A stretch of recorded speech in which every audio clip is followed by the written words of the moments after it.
Sabi daw ng Nabi Muhammad SAW, hindi na ito sinabi ng Nabi, sinabi ito ng Shia. Sino ang magmut'a ng once? Yung level niya ay kasing level daw ni Husayn radiyallahu an. At sino naman ang nagmut'a ng twice? Ang level niya ay kasing level ni Hasan radiyallahu an. At sino naman ang nagmut'a ng 3 times, thrice? Yung level niya ay kasing level ni Ali bin Abi Talib. At sino naman ang nagmut'a ng 4 times? Pantay siya sa akin, ay sa Nabi Muhammad sallallahu alaihi wasallam. Kasing level siya ng Nabi Muhammad sallallahu alaihi wasallam. Tingnan nyo. Ibig sabihin, ganyan paghalal ng Shia ang prostitution sa kanila. Isang oras pwede na mut'a. Ano sa tingin nyo? Prosti yan. Prostitution yan. Yung mga prostitution nito, yung mga bagay, yung mga babaeng mababa ang lipad, may pera pang natatanggap. Samantala sa Shia, yung babae wala. Kasi reward lang. Ginapaganahan og reward. Tapos ginasabihan pa ng Jannah. Masya Allah. Jannah. Subhanallah. Walakad ajazut tamattu hatta al-Hashimiyya kal. Sabi ng, may mga dalil, marami silang mga sinabi dito, no? At, hindi daw syurut, hindi kondisyon. Hindi kondisyon sa pagmut'a, kailangan ang babae ay nasa tamang edad. Tingnan ninyo, ha? Not necessary nasa tamang edad na ang babae sa pagmut'a. Tingnan ninyo, makinig. Balkalo, yumkin at tamattu biman fil ashira min al-umur. Pwede daw magtamattu kahit 10 years old ang babae. Walihada, rawa al-Kulaini, isa sa mga ulama nila, fil furu, pangalan ng kitab, volume 5, page 463. Wat-Tusi fi at-Tahdhib, volume 7, page 255. Annahu qila li Abi Abdullah, nagtanong daw sila kang Abu Abdullah, al-jariya as-saghira, hal yutamatta biha ar-rajul? Ang babaeng maliit ba, pwede ba magtamattu sa kanya ang lalaki na mataas ng edad?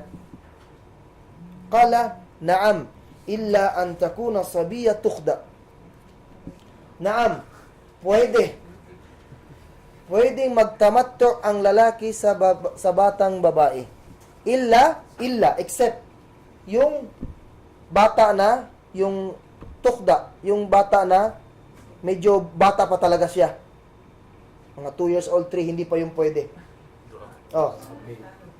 Sabi yun, baby pa talaga. Hindi pwede. Kila, tinanong na naman si Abu Abdullah, subhanallah, wa mal had alladhi idha balagha lam tukhda. Ilan ba ang taon ng bata na pwede na siyang imut'a? Qala, 10 sinin. Sabi ng alim nila, 10 years old, pwede na. So, tanawa, nagturo na naman ng, sabi tawagan na, child abuse. Child abuse. Sila ang tinuod na nagatudlo og child abuse. Wala na sa Islam. Wala yan sa katuruan ng Islam. Kasi yung dalil nila, yung Nabi Muhammad SAW tazawwaja, nakapag-asawa kay Aisha radhiyallahu anha na 6 years old. Pero, tinabihan siya ng Nabi Muhammad SAW, si Aisha ay 9 years old. 9. Pero sa kanila, ginawa nilang laruan ang babae para sa Shia, parang laruan. So, marami silang, ito na naman, may isang kwento, ang alim na ito, ang author, kasama niya si Al-Mal'un, Imam Al-Khumaini. Al-Mal'un, Al-Imam Al-Khumaini. Lima kan Al-Imam Al-Khumaini muqiman fil Iraq. Kunna nataraddad ilahi wa natlubu minhu al-ilm. Kisa ito, kwento niya. Nung nasa Iraq daw sila, kasama si Imam Khumaini, palaging pumupunta sa kanya ang mga estudyante, nagsasaliksik ng kaalaman, kumukuha sa kanya ng information. Hatta sarat ilaqatuna mawathiqan jiddan. Hanggang yung connection namin, yung relasyon namin kay Imam Khomeini, naging matibay. Wakat ittafaqa marra, so nag-agree kami na pupunta kami sa isang lugar, liddawa, Madina Tal Afar. Madina Tal Afar, city of Tal Afar sa Iraq. Wayadina Madina Taqa Garbul Mosul. Nasa west part of Mosul ngayon sa Iraq, ang Tal Afar. So dumating kami doon ng 1 hour and a half. No, 1 and a half hour doon kami. So, yun ang nangyari. So, sinalubong kami ng mga bisita. So, gi-hospitalize kami, pinakain. So, pumunta kami sa isang lugar na doon yung community ng mga Shia. So, ganoon ang nangyari. Tapos, padali natin ng kwento. Nung pauwi na sila, sabi ng Sheikh Al-Kumaini, daan tayo sa isang lugar, doon tayo matulog. Sa Iraq, nasa Iraq sila, ha? Yung pupuntahan nila na bahay ay yung may-ari ng bahay na yon, taga-Iran. Taga-Iran. So sa Iraq lang tumira. Before pa sila lumipat sa Iran, ay sa Iraq, malakas na ang relasyon nila ni Imam Al-Khomeini. So may pinagsamahan sila ni Imam Khomeini. Nung dumating sila, padalhin natin yung kwento, nung dumating sila sa bahay ng lalaki, masaya yung pamilya. Nagsidatingan yung kapitbahay, yung mga relatives ng lalaki. So gi-welcome si Sheikh Al-Kumaini, pinakain hanggang isya. Doon na sila pinatulog ng isya. Alam niyo ba kung ano ang nangyari? Habang nagkukwentuhan, Sheikh Al-Kumaini, itong author, muallif ng kitab na ito, at yung may-ari ng bahay, may nakita si Sheikh Kumaini na bata, babae. Alam niyo ba kung ilan ang edad? Or magkano ang edad? Ilan? 4 years old ang batang babae. 4 years old ang batang babae. Alam niyo ba anong ginawa ni Imam Khomeini? Nag-request sa tatay ng bata, pwede bang magtamatto sa batang yan? Ano naman ang sinabi ng buang na lalaki? Masaya ang lalaki kasi itamatto ng alim nila. Nakadama ng masaya ang tatay. Kasi paminsan-minsan lang daw mangyari. 4 years old, sabi ng author na ito, dinig na dinig namin ang iyak ng bata. Dinig na dinig namin ang iyak ng bata. Sabi ng author na ito, bakit hindi siya magtamatto sa mga babaeng may edad na? May mga dalaga doon sa loob ng bahay. Bakit yung 4 years old pa na bata ang pinili ni Imam Khomeini? Ganyan ang Shia, may ikhwan. Ganyan ang Shia. Ganyan nila pinaglalaruan ang babae. Pinaikot-ikot lang nila ang kanilang mga member. Kanilang mga followers. Ano sa tingin ninyo? Tama ba yan nakaturuan ng Islam? Tapos sabihin nila, nasa Islam yan? Bakit sila lang ang nakakaalam? Bakit nila tinatago yan? Pag gi-open mo yan na topic sa kanila, bakit sila nagagalit? Kung totoong katuruan yan. Ayaw nila pag-usapan yan.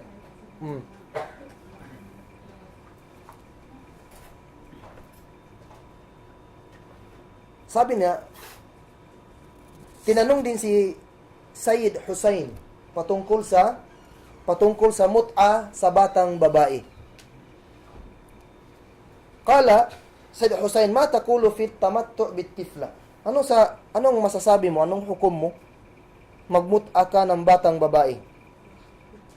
Kala Sayyid Hussein, inna at-tamattu' biha jaiz. Inna at-tamattu' biha jaiz. Walakin, tinan nyo, anong sagot ng buang na ito na Shia? Walakin bil muda'aba wat takbil wat tafkhid.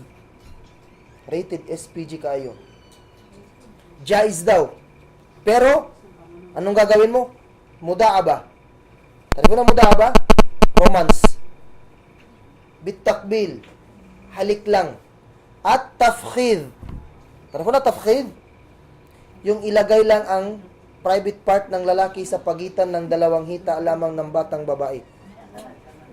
Hindi, walang mangyayaring sexual intercourse. Kasi sabi niya, hindi daw kaya pa ng batang babae. Hindi pa kaya. Ito lang ang pwedeng gawin sa ganitong edad. So, child abuse kaayo. Child abuse kaayo. So, marami silang mga dalil. Kanal Imam Al-Khumaini, ito yung fatwa ni Imam Khumaini sa kanila. Wa kanal Imam Khumaini yara jawazut tamattu hatta birradi'ah. Wa iyadu billah. Wa iyadu billah. Anong klaseng katuruan ito? Sabi ni Imam Khumaini, pwede daw magtamatto sa batang babae na kahit yung ginapa, breastfeed pa. Breastfeed. Radia. Breastfeed. Pwede siya siya. Subhanallah. May isang kwento. Makinig muna, makinig. Jalastu marra inda al-imam al-Khawi fi maktabihi. Fadakhala alayna shabban yabdu annahuma ikhtalafa fi mas'alat. Fattafaqa ala su'al al-imam al-Khawi liyadulluhuma ala al-jawab. Nakikipag-usap ako kay Imam Al-Khawi, isa sa mga Shia, sa kanyang office. May dumating na dalawang binata. Parang may pinagtatalunan sila na isang mas'ala sa situation. At nagkasundo sila na magtanong kay Imam Al-Khawi para malinawan sila, maliwanagan. Fasalahu ahaduhuma qailan, Sayyid, ma taqul fil mut'ah, ahalalun hiya am haram? Tinanong si Imam Al-Khawi patungkol sa mut'ah, ito ba ay halal o haram? Nadara ilayhi al-Imam Al-Khawi wa qad awjasa min su'alihi amran thumma qala lahu, ayna taskun? Qala syab as-sa'il, askun al-Musil wa uqim huna fi an-Najaf mundu shahrayn takriban. So, nabigla ang Imam Al-Khawi sa tanong ng binata. Unang tanong ni Imam Al-Khawi, saan ka nakatira? Sabi ng binata, nakatira ako sa Mosul, Iraq. Kaya lang, dito muna ako nanunuluyan sa Najd. Sa loob ng 2 months na ang nakakaraan, no? 2 months na. Kala al-Imam, anta sunni idan. Ibig sabihin, ikaw ay sunni. So, nalaman niya. Nalaman ng Shia na, ng imam na ito, na sunni siya, ang binatang ito. Kala syab naam. Sa kung sunni. Kala al-Imam, al-mut'a indana halal wa indakum haram. Sabi ni Imam Al-Khawi, ang mut'a sa amin ay halal at sa inyo ay haram. Fakala lahu syab, sabi ng binata kay Imam Al-Khawi, ana huna mundo shahrayn takriban. More than 2 months na ako dito nanunuluyan dito sa Najaf. Gharib fi hadhihi diyar. Talagang nakakamangha. Nakakapagtataka dito yung lugar dito sa inyo. Fahallan zawajtani ibnataka liatamatta'a biha raytha ma'udu ila ahli. Sabi ng binata, sana naman Sheikh, ipasawa mo sa akin ang isa sa mga anak mo. Gusto kong magmut'a sa anak mo. Sabi ng binata na sunni, gusto kong magmut'a sa anak mo. Fa'amlaka fihi al-imam hunayhatan. Tumahimik ang imam. Thumma qala lahu, ana sayyid. Ako ay isang leader.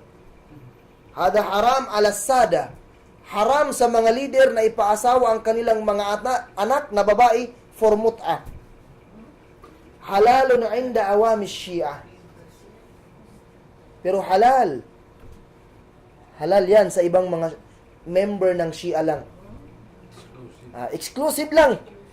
Ibig sabihin yung mga leader, mga ulama ng Shia, ipinagbabawal sa kanilang mga anak na ipamut'a. Wa nadara syab ila Sayyid Al-Khawi. Tiningnan ng binata si Imam Al-Khawi. Wa huwa mubtasimun. Wa nadratuhu tuhi annahu alima anna Al-Khawi kad amila bituqya. Tiningnan ng binata na may kasamang yung smile. Sabi niya, alam ng binata na gumagamit si Sheikh Al-Khawi ng tuqya. Gumamit ng tukya.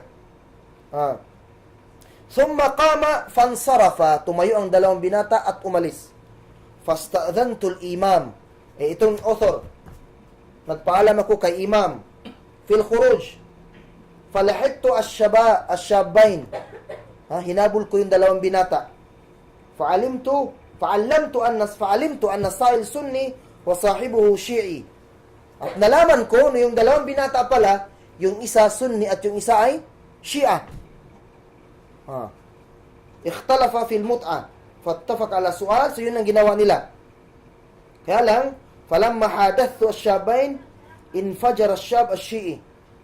Nung sinabihan ko silang dalawa, nagalit yung Shia, nagalit yung binata na Shia at nagsabi, ya mujrimin. Sinabi niya, ya mujrimin, o kayong mga makasalanan. Ang ibig sabihin niya yung mga ulama ng Shia. Nagalit siya sa mga ulama nila. O kayong mga tarantado, mga Shia, mga ulama. Siya mismo nagsabi, ya mujrimin, tubihuna li anfusikum at-tamattu bi banatina wa tukhbiruna bi annahu halal wa annakum tatakarrabuna bidhalika ila Allah wa tuharrimuna alaina at-tamattu bi banatikum. Yun ang sinabi niyang binata ito. Gihalal ninyo ang aming mga anak para lang sa inyo ng mga ulama, at sinasabihan nyo kami na takarrub ila Allah, this is sacrifice for Allah, at ginaharam ninyo ang inyong mga anak para sa amin, para magtamatto. Yan ang sinabi ng Shia na yun. Waraha yasub wa yashtum. Yun ang ginawa ng binata na Shia. Gina-insulto niya ang mga ulama nila. Nagsasalita ng masamang salita. Wa aksama annahu sayatahawwal ila madhab ahli sunnah. At nag-promise, nangako na mag-transfer siya sa madhab ahli sunnah. Nag-transfer siya sa madhab ahli sunnah. So yun ang nangyari. So ang mas'ala, ang mut'a ay haram siya sa Islam. Haram siya sa Islam. Dati noon, gihalal yun. Kaya lang, pagdating ng ilang time, ilang oras, panahon, sa mahabang maikling panahon, automatic, naging haram ang mut'a. Ito yung mga dalil. Ito yung mga dalil ng pagharam. Haram ng mut'a. Harrama Rasul sallallahu alaihi wasallam yawma Khaybar luhum al-humur al-ahliya wa nikahul mut'a. Mismo ito, nabanggit ito sa kitab din ng Shia.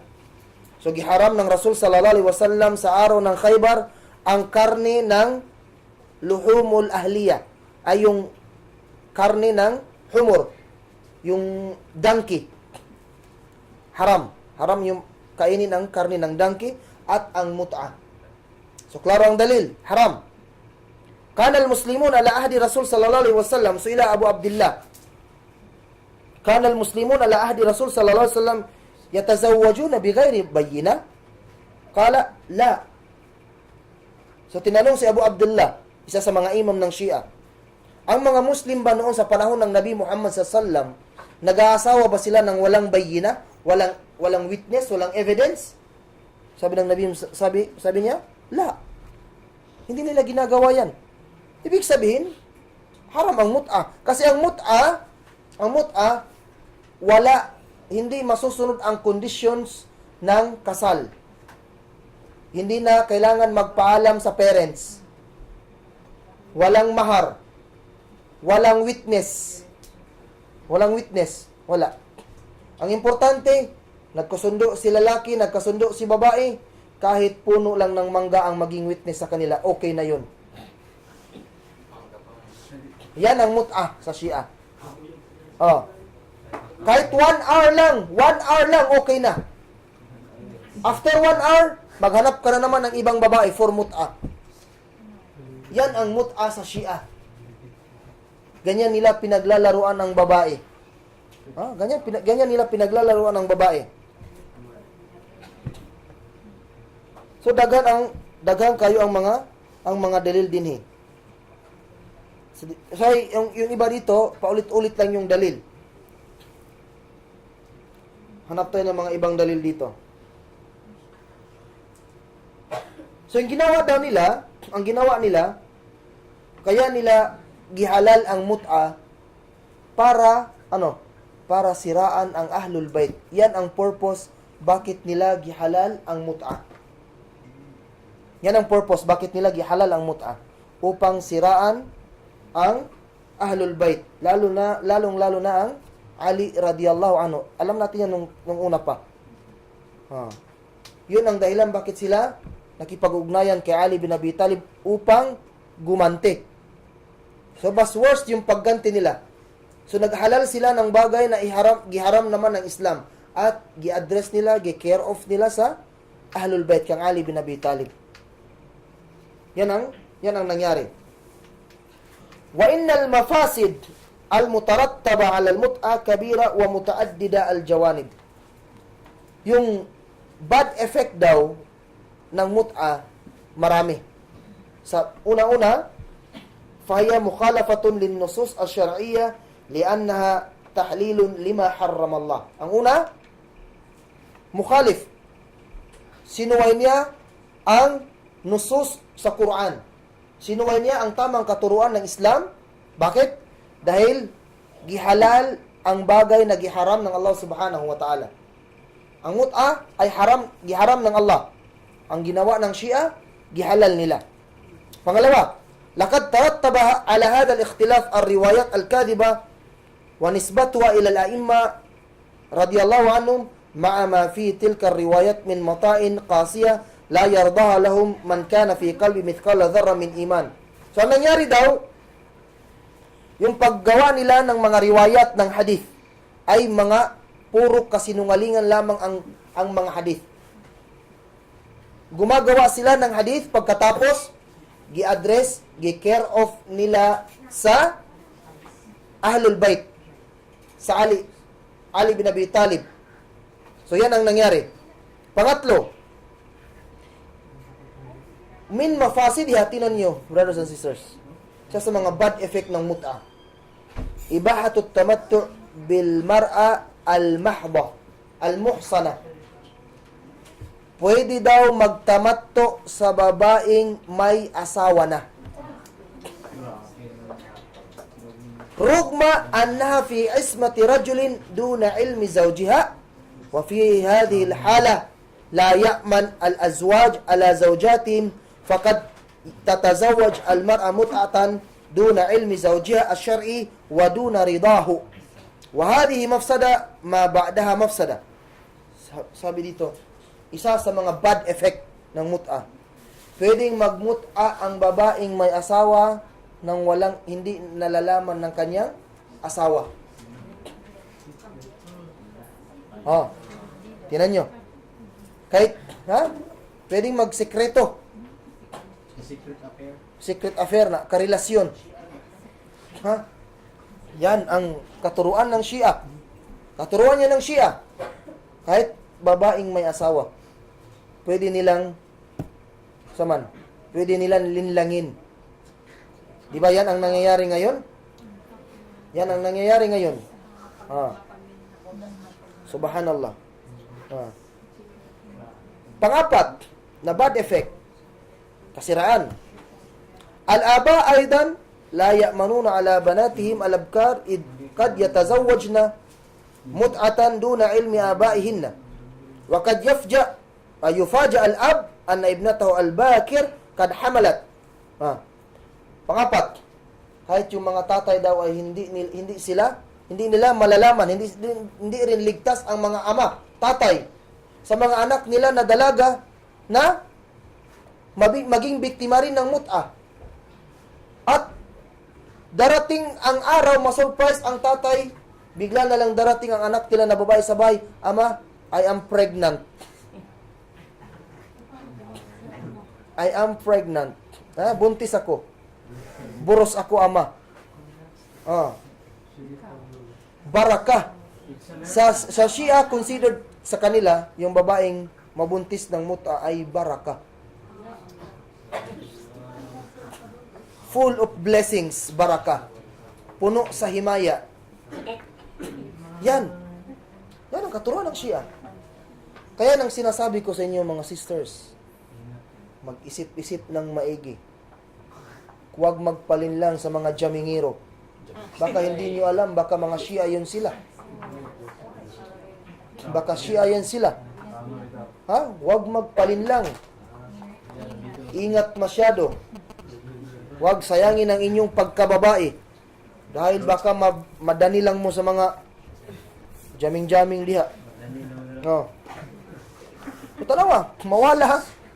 Hindi na nasusunod ang tamang katuruan ng pag-aasawa. Sa mut'a, hindi na nasusunod ang tamang katuruan ng pag-aasawa. Yung mamamanhikan ka, magpapaalam ka sa parents ng babae, wala. Ang babae lang, lalong-lalo na sa panahon ngayon, high-tech na, cellphone, sa manggang, mag-asawa na ta, o sige, cellphone lang ang nakasaksi. Ay, bold ay. Oh, inana, Shia ngayon. Subhanallah. Kwan, wag natin sirain ang katuruan ng Islam. Innal mut'a laysa fiha ishhad, wala i'lan, wala rida, wali amr al-maktuba. Tingnan nyo. Sa mut'a, walang witness sa kasal.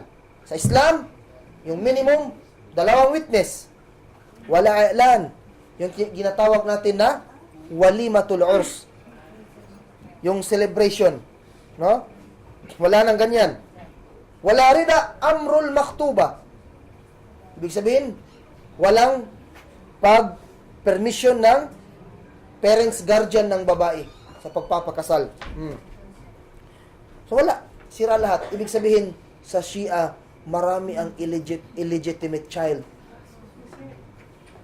Sa Shia, maraming illegitimate child. Hindi alam kung sino ang erpat. Hindi alam. Hindi alam. Kasi yung babae, sa isang araw, pwedeng 3, 4, 5 lalaki ang magmuta sa kanya. Ha?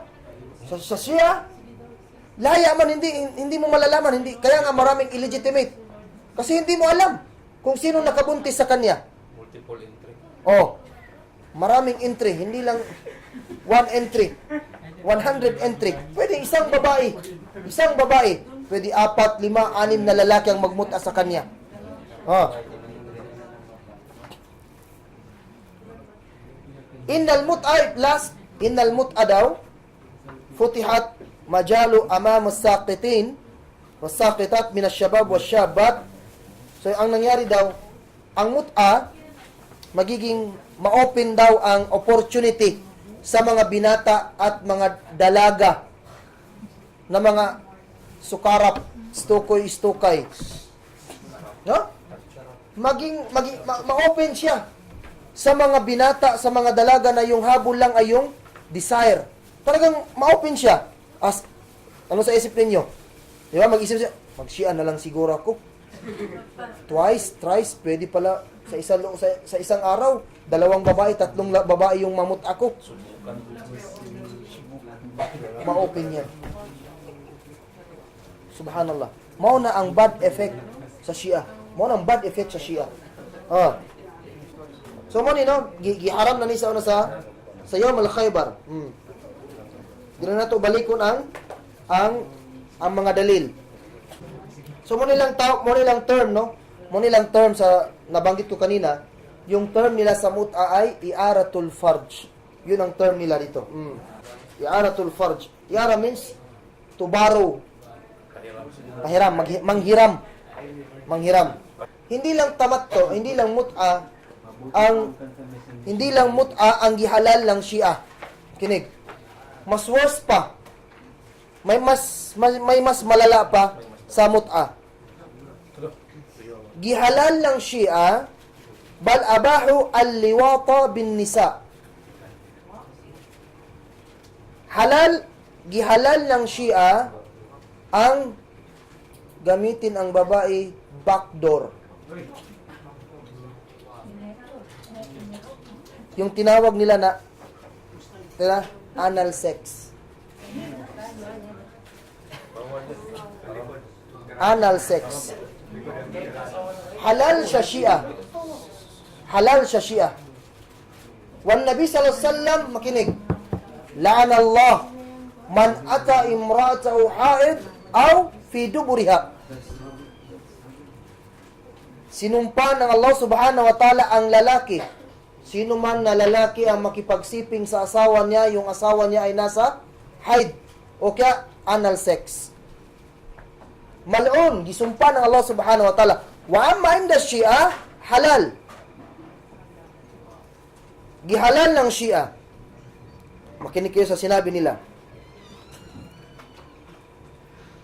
Riwaya, فقد روى الطوسي عن أبي عبد الله بن أبي يعفور قال سألت أبا عبد الله عن الرجل يأتي المرأة من دبرها قال لا بأس إذا رضيت قلت فأين قول الله سبحانه وتعالى فأتوهن من حيث أمركم الله البقرة قال هذا في طلب الولد فاطلبوا الولد من حيث أمركم الله إن الله تعالى nisaukum harthul lakum fa'tu harthakum anna syi'tum. Nasa sila sariling tafsir. Kini siya nasa suratul Baqarah patungkol sa haid, menstruation ng babae. Yas'alunaka 'anil mahid qul huwa adhan fa'tazilun nisa fil mahid. Ang aya, sabi ng Allah Subhanahu wa ta'ala, Muhammad, tinatanong kanila patungkol sa mahid, yung babaeng may regla. Sabi ng Allah subhanahu wa ta'ala, fa'tazilun nisa ay, ibig sabihin, huwag kayo na mga lalaki makipagsiping sa asawa ninyo na sila ay nasa regla. Lalo na yung dugo na lumalabas sa kanila ay adha.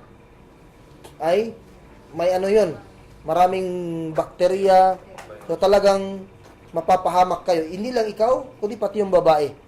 So, sabi dito, tinanong nila si Abu Abdullah, ano sa tingin mo yung lalaking gamitin niya ang kanyang asawa sa likod? Fi dubur. Sabi, kala, la ba'sa idha radiyat. Walang problema pagpapayag siya. Oh, papayag siya. Pagpapayag siya. Ha?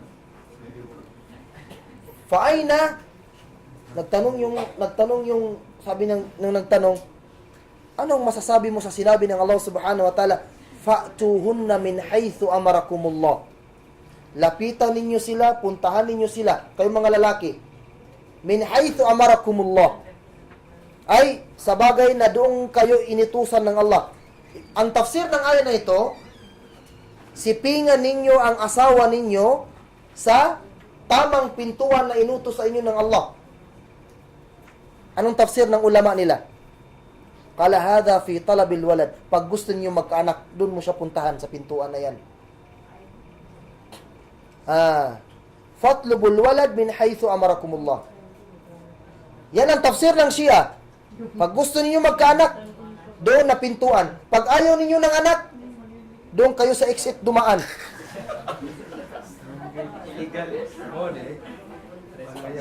Yan ang sinabi ng Shia. Yan ang katuruan ng Shia. Yan ang katuruan ng Shia. Sa ibang riwaya ng hadith nila, sa'altu Abul Hasan Ar-Rida an ityan ar-rajul al-mar'a min khalfiha fi duburiha. Faqal ahallatha ayatun min kitabillah qawli Lut alayhis salam haula'i banati hunna atharu lakum. Qad alima annahum la yuriduna al-farj. Tinanong daw si Abul Hasan, isa sa mga imam nila, patungkol sa lalaki na yun ang gagawin niya sa asawa niya sa likod, no? Dubur, fi dubur. Anong sagot ng kanilang alim? Gihalal yan sa Quran. May dalil daw sa Quran. Tingnan niyo ang Shia. May dalil yan sa Quran patungkol kay Lut alayhisalam. Alam niyo kung anong nangyari sa panahon ni Lut? Sa panahon ni Lut, kaya sila pinarusahan ng Allah subhanahu wa ta'ala dahil ang mga lalaki noon, nawala na ang gana nila sa babae. Nabaling na yung desire nila, yung pagnanasa nila sa kapwa lalaki. Hindi sila bakla. Hindi sila bakla. Hindi sila silahis. Parang nagsawa na sila sa babae. So, nung nangyari yun, dumating ang may bisita na mga anghel, nagkatawang tao, dumaan sila kay, sino ba yung nabi? Shuaib? O Ibrahim? Ibrahim. Ibrahim alayhis salam. Luto na. So, gi-prepare, no? Tapos, tinanong sila ni Ibrahim, saan kayo pupunta? Pupunta kami sa lugar ni Lot. Sabi niya, ano ang inutos sa inyo ng Allah? Sa paparusahan daw sila. So, nung dumating sila doon, kasi yung mga anghel, pag nagkatawang tao, grabing kagwapo. So, pagpasok nila sa bahay, nagsidatingan yung buong lalaki sa community, sa bahay ni Lot alayhis salam. Nagsidatingan lahat. Natakot si Lot. Natakot si Lot. Sabi ng mga anghel, huwag ka matakot, Lot. Hindi nila kami masasaktan. So, ito yung gi-offer ni Lot sa kanyang mga mamamayan, sa mga lalaki. Haula ibanati, hunna athhar lakum. Ito yung mga anak ko. Asawahin ninyo. Huwag nyo lang galawin ang aking mga bisita. Asawahin ninyo ang aking mga anak. Anong sinabi ng mga kaum niya? Ya Lot, alam mo naman kung ano ang gusto namin. Nasa aya yan. Alam mo kung ano ang gusto namin. Ibig sabihin, hindi namin gusto ang mga babae ngayon. Gusto namin ang mga lalaki. Yan ang gidalil ng mga Shia. Yan ang gidalil ng mga Shia. Halal daw yan, nasa Quran daw yan. Yung dalil nila yung kwento ni Lot alayhis salam. Gidalil nila ang kwento pero hindi nila gidalil yung paano sila pinarusahan ng Allah subhanahu wa ta'ala. Ano problema sa ilaha sa Shia? Rawa Tusi an Ali ibn al-Hakam sami'tu Safwan yaqul qultu lirrida inna rajulan min mawalik amarani an as'alaka an mas'alatin fahabaka wa astahyi minka an yas'alaka. Qala ma hiya? Qala lirrajul an ya'tiya imratahu fi duburiha. Qala na'am dhalika lahu. Sa inutusan ako ng isa sa mga tauhan mo dahil nahihiya siyang magtanong sa iyo. Sa ano ba ang tanong niya? Sa patungkol sa lalaki na gamitin niya ang kanyang asawa sa dubur. Anal sex. Sabi ng sheikh nila, na'am dhalika lahu. Ibig sabihin, pwede niyang gamitin ang kanyang asawa. Halal para sa kanila. So, muna ilahang mga dalil. So, daghang sila mga dalil, no? So, ang aya lang gyapon sa Quran. So, muna sila hindi lang yung main door. Hindi lang yung main door, yung halal sa kanila. Sa tibak door, pwede sa ilaha. Ang importante, pag gusto ng anak, sa Shia, pag gusto ng anak, main door. Pag ayaw ng anak, back door. Fire exit mo agi. Yan ang ginagawa nila. Inna ityanan nisa fi adbarihinna lam yakul bihi illa Shia. Wa bidzat al-imamiyya al-ithnay ashariyya.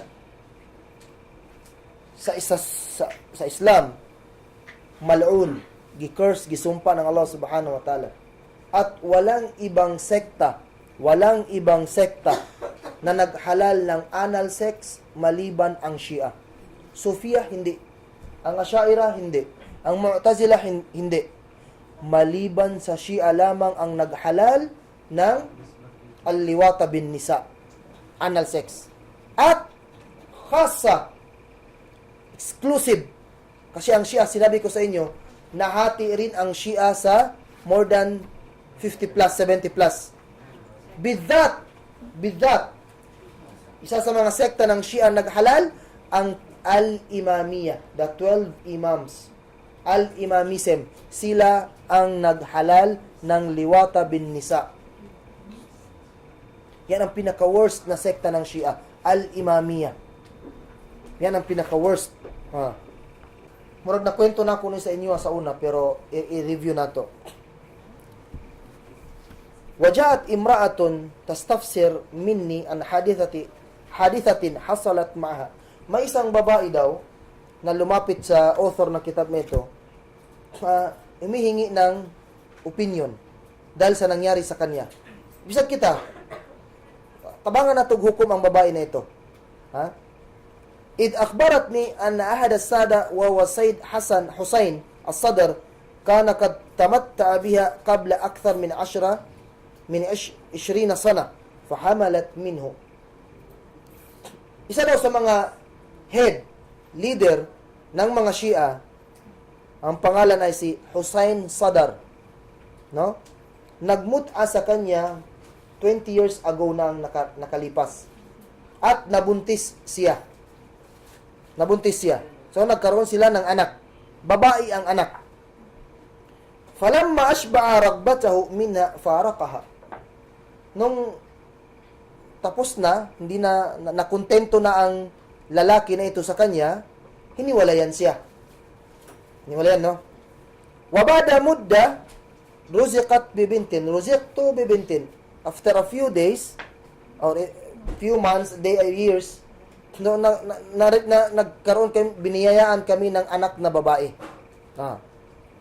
Wa aqsamtu annaha hamalat minhu. Huwa idlam yatamatta biha waqta dhat ahadu ghayrihi.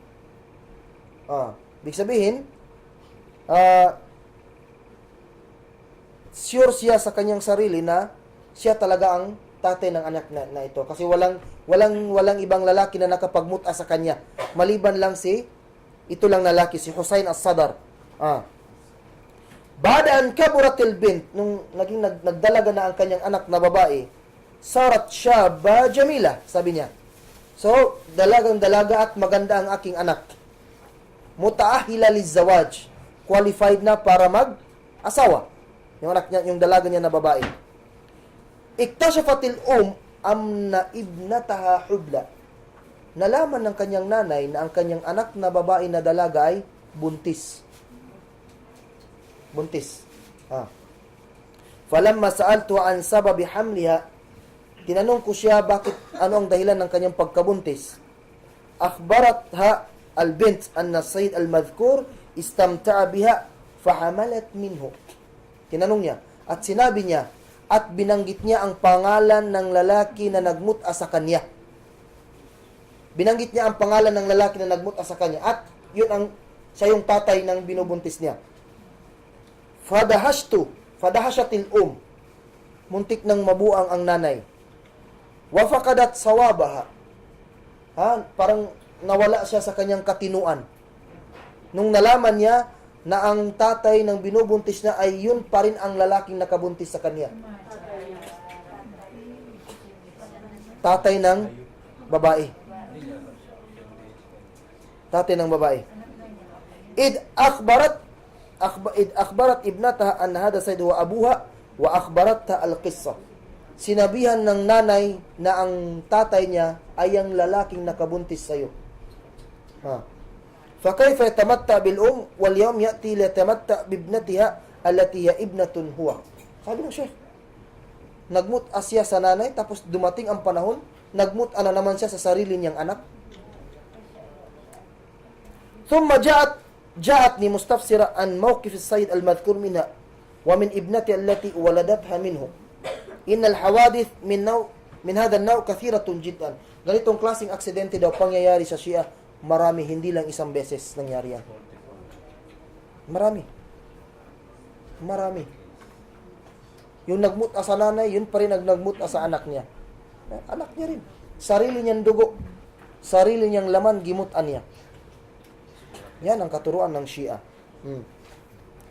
So sabi ng dito, ang mag-ina na ito, lumabas sa pagiging Shia. Nag-promise din sila na hindi na sila babalik kailanman sa Shia. So nag-promise sila. Wala na, nahitabo. Tapos, hindi lang sa tanawa, walam yaktafu bi ibahiyatil liwata bin nisa.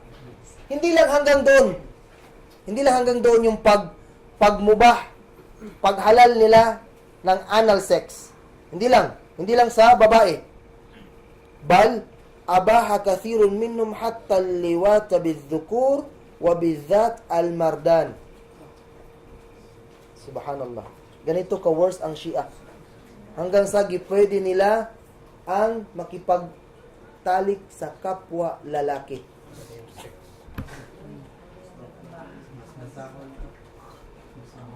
Tarang yung Shia. hatta liwata bidhukur. Wa bidhat al-mardan, yung mga lalaking medyo bali-bali ang lihok. Pwede daw, pwedeng makipagtalik sa kanila. Gihalal yan ng mga ulama ng Shia.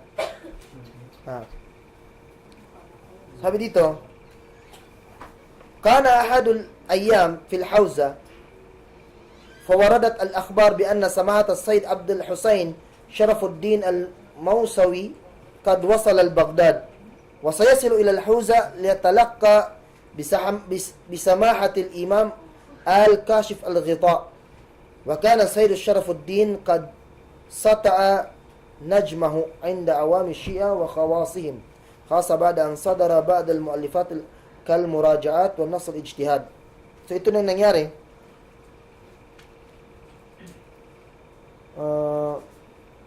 Sayyid, indi sual. May nagtanong sa sheikh na ito. Faqala law Sayyid, wajhi su'alaka ila Sayyid Sharafuddin. Sabi niya, iibaling mo ang iyong tanong kay Sayyid Sharafuddin, pangalan ng isa sa mga ulama ng Shia. Fa'ahalahu ila dayfihi as-Sayyid Sharafuddin takdiran wa ikraman lahu. Kala Sayyid, ana adrus fi London. Dito sa among lugar, sa London. Eskwela siya sa London. Nag-aaral ako sa London. Lil husul ala doktora, para magkuha ng doctorate. Wa ana maziltu azab ghair mutazawwij. Kaya lang binata pa ako, wala pa akong asawa. Wa urid imra'a. Gusto kong mag-asawa ng babae. Tu'inuni faqala law Sayyid Sharafuddin tazawwaj thumma khudh zawjataka ma'ak. Ibig sabihin, mag-asawa ka muna, dalhin mo ang asawa mo sa London. Faqala rajul sa'ab alayya. Mahirap para sa akin. An askuna imra'a min biladi ma'i hunak. Mahirap para sa akin na dalhin ko ang asawa ko doon sa lugar na pag-aaralan ko sa London. Fa'arafa Sayyid Sharafuddin qasdahu. Nagets ng alim kung ano ang ibig sabihin ng estudyante na ito. Turid ang tatazawaj imra'a Britania idan? Ibig sabihin, gusto mo mag-asawa ng British na babae? Kala rajul, naam. Gusto ko mag-asawa ng British na babae. Kala, sabi sa kanya ng alim ng Shia, hada la yajuz. Hindi ka pwede mag-asawa ng babaeng British. Fazawaj bil Yahudiya wal Nasraniya haram. Sabi niya, ang pag-asawa daw ng babaeng Hudyo o kaya Nasara ay haram. Haram daw, hindi pwede. Faqala rajul, kayfa asna idan? Sabi ng lalaki, ano ang gagawin ko? Faqala rajul, bahathta kathiran, kala, ibhath an muslima muqima hunak, Arabiya o Hindiya, o ay jinsiya ukhra, bishart an takuna muslima. Sabihin, maghanap ka ng babaeng muslima. Babaeng muslima. Either Arab siya, or India, or kahit anong nationality as long na Muslim. Sabi ng lalaki, ng estudyante, bahathtu kathiran falam ajid muslimat muqimat hunak. Hunak, tasluh ihdahunna zawjatan li. Naghanap na ako sa sulok ng London. Wala akong nakitang muslima na babae na pwede kong asawahin. Wa hatta in aradtu an atamatta falam ajid. Kahit mut'a lang, wala akong makita na babae. Walaysa amami khiyar, at wala ko, no choice ako. Imma zina wa imma zawaj. Dalawa lang pagpipilang ko. Either magzina ako or mag-asawa ako. Sabi ng, wa amma zina fa inni mubta'id anhu li'annahu haram. Amma zina, ayoko kasi alam kong haram ang zina. Yung adultery. Haram yan. Wa amma zawaj fa muqtadir alayya. Alam mo naman, gusto kong mag-asawa. Sabi, sakata. Tumahimik ang alim nila. Sabi niya, Kal, inna wad'aka hadha muhrajun fi'lan. napakahirap ng yung situation. Ala ayati hal, adhkur anni qara'tu riwaya lil Imam Ja'far as-Sadiq. So ganito, magbanggit ako sa iyo ng dalil. Magbanggit ako sa iyo ng dalil na giriwaya ni Imam Ja'far as-Sadiq.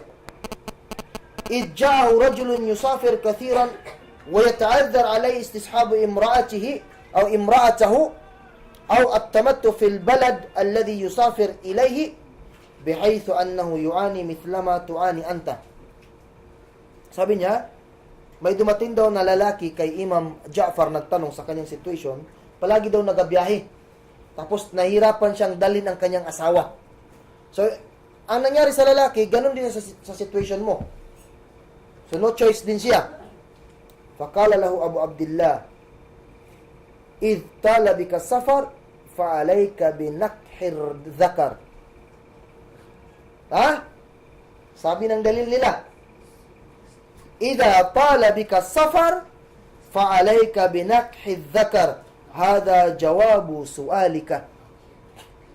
Ang sagot ko sa iyong tanong, pag palagi ka nang nagabiyahe at paminsan-minsan ka nalang makauwi sa iyong lugar at no choice ka, ayaw mong magsina at wala kang mahanap na babaeng muslima na maasawa, pwede kang makipagrelasyon sa kapwa lalaki. Nice, Ang gandang fatwa, no? Ang gandang fatwa nila. Magandang fatwa. No choice, Pwede kang makipagrelasyon sa kapwa lalaki. Subhanallah. So may isang situation din, may isang pangyayari. Hunaka sayyid min ulama al-Hawza mashhur bil liwata. May mga ulama din. May mga ulama ng Shia from Hawza. Hawza, pangalan ng lugar. Mashhur bil liwata.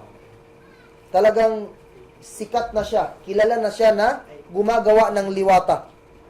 Yung nakikipagrelasyon kapwa lalaki. Ulama ng Shia. Isang araw, ra'a sabiyan yamshi ma'a sayd akhar min ulama al-Hawza aydan fasa'alahu, man hadha as-sabi alladhi ma'ak? Isang araw, may nakita siya na bata. Yung bata na yun may kasamang isa rin sa mga sayyid, isa sa mga leader, ulama ng Hawza. Tinanong niya, sino yung kasama mo na bata? Faqala lahu, hada ibni fulan. Ito ay anak ni fulan. Sabi ng ulama na ito sa kanya, lima la tursilu ilayna linakuma bitadrisi wa ta'limi kay yusbi aliman mithla. Bakit hindi mo ipadala yan na bata sa amin? Pag-aralin mo sa amin para maging alim katulad mo. Grabe ang jamming niya. Fa'ajabahu sakhiran. Sumagot yung lalaki na yun na may kasamang bata na galit. Aywa safil al-hakir aturidu an atika bihi litaf'ala bihi. Gusto mong dalhin ko ang bata sa iyo kay gagawin mo ng ganito? Ibig sabihin yung gawan niya ng masama. Yung liwat. So yan ang hindi lang author ng kitab na ito ang vulgar ng masamang gawain ng mga ulama ng Shia. Maraming mga Shia rin na kahit Shia sila, pero ayaw nila ang ginagawa ng mga ulama nila ng mga Shia. Ayaw din nila ito. Kaya yung ibang mga Shia, sila na mismo yung nagbubulgar ng ginasiwalat nila yung mga masamang gawain ng mga Shia.